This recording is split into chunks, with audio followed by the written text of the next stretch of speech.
What's up, guys? Your boy Benny. Is it Civil War time? Somebody ring the bell. Is this the Civil War bell? Is this what's happening right now? It's wild to see what's going on. I mean, you are having a constitutional crisis at our southern border with a recent Supreme Court ruling that ruled in favor of the Biden administration, effectively saying that states must allow themselves to be invaded. Very, very strange. Texas's razor wire can be cut by the Biden administration, ruled the Supreme Court, leading to senators from Texas to say, come and take it, right? This is a very narrow ruling about an injunction about the razor wire on the border.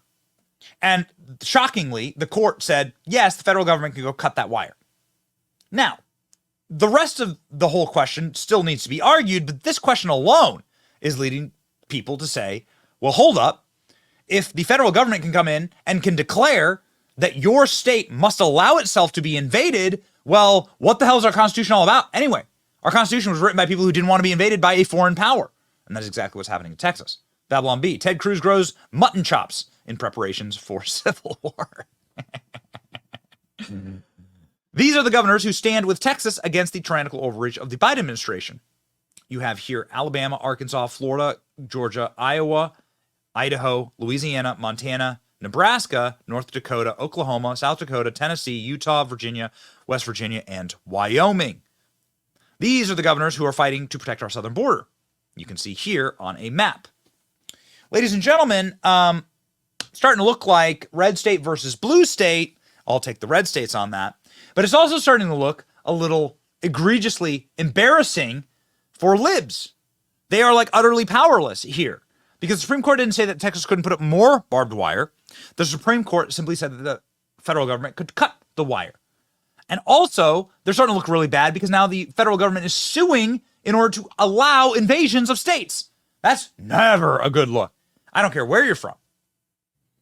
What's interesting, as we hearkened back into the annals of history and our video archive, is that as a DC resident, I was shocked and horrified when Nancy Pelosi ordered a wall to be put up around the United States Capitol after the Fedsurrection hoax, and then wound razor wire all across that wall to protect them from you, not from a foreign adversary, but from you, the American people. We did a piece on it at the time. This is from 3 years ago. Nancy Pelosi's Great Wall, something of Donald Trump's dreams, included razor wire, and we thought you should know that and remember. For decades in Washington, D.C., they have told you that they don't know how to build a wall, or that walls are racist, or that walls are evil.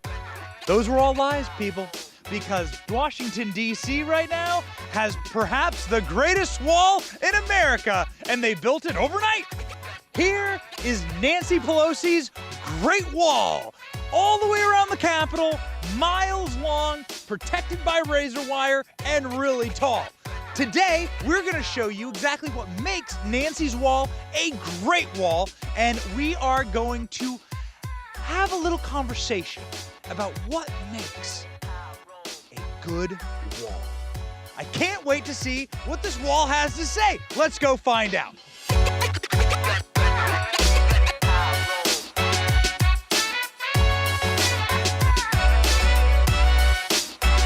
Look at the size of this thing. Look at the height. The first thing you want in a wall is something where you're walking up to it and you're like, holy smokes, how am I gonna get over that thing? This is like, maybe I'm 6 foot tall. This is twice my height. I think this is two Bennies tall. This is a at least 12 foot tall wall right here. Look at the size. Solid height. Good, tall wall. That's the first thing you want in a wall. Nancy Pelosi knows that. That's why Nancy's wall is tall. A wall is an immorality. It's not who we are as a nation. The second thing you want with a wall are protections. You want the wall to make sure that you can't like just go and jump right over it, okay? You want to make sure that it's going to be a bad day. You try to get over that wall. This is why Nancy's wall is so special. It has these nice sharp razor wires on it that really would cut you right up if you were to try to jump over. I mean, you'd be sliced and diced. You'd be like a Greek salad if you tried to jump over this thing. Razor wire goes all the way down the wall. All the way down. Look at that. Guys, this is like Donald Trump's dream wall, okay? The wall that Donald Trump goes to bed and like dreams about on the southern border, Nancy erected here in DC. Nancy's wall, pretty amazing. From a substance standpoint, politically, substantively, officially, spiritually, religiously, personally opposed to the wall. The next thing you want on a great wall, Nancy's great wall's got it, that's for sure, is length. You want this thing to have a real distance. Why? Why is that important? You gotta be able to cover the space that you want to protect and make sure that there's a consistent barrier.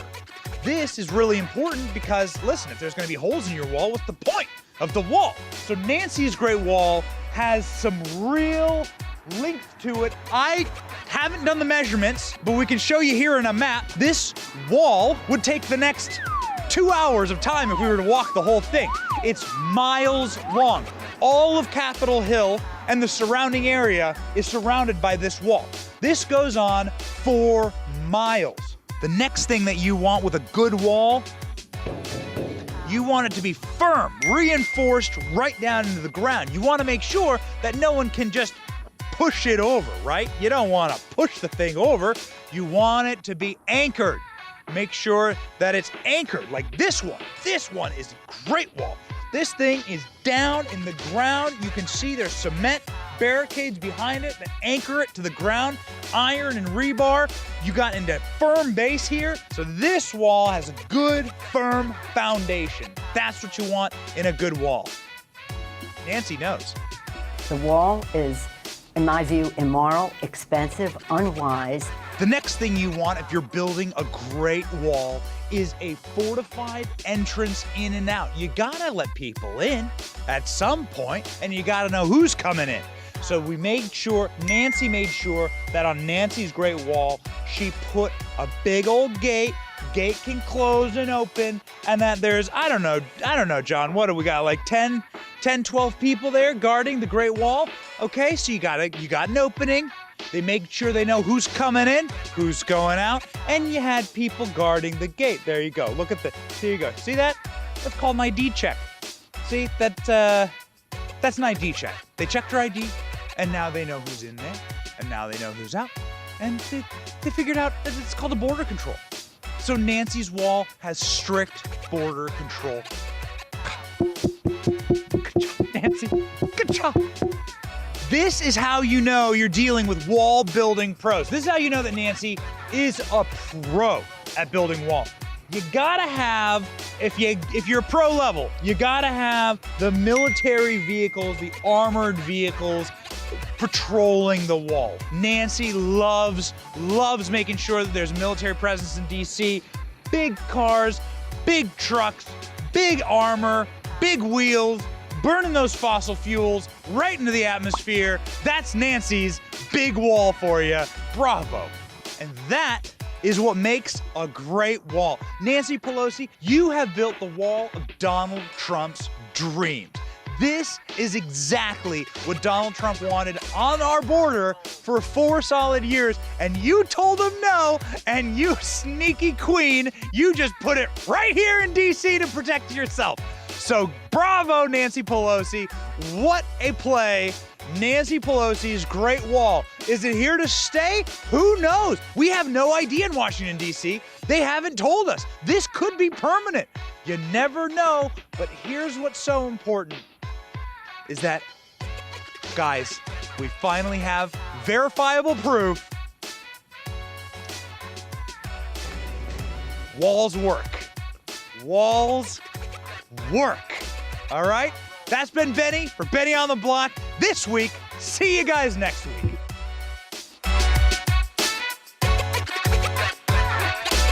Boy, I'm glad that we've had a front seat to history here and that we had it right all along. We were calling out this bull from day one, and we will continue to call it out today. God bless these states for standing with Texas. We certainly do. It's your boy Benny. Like, share, and subscribe for your right to razor wire. See ya.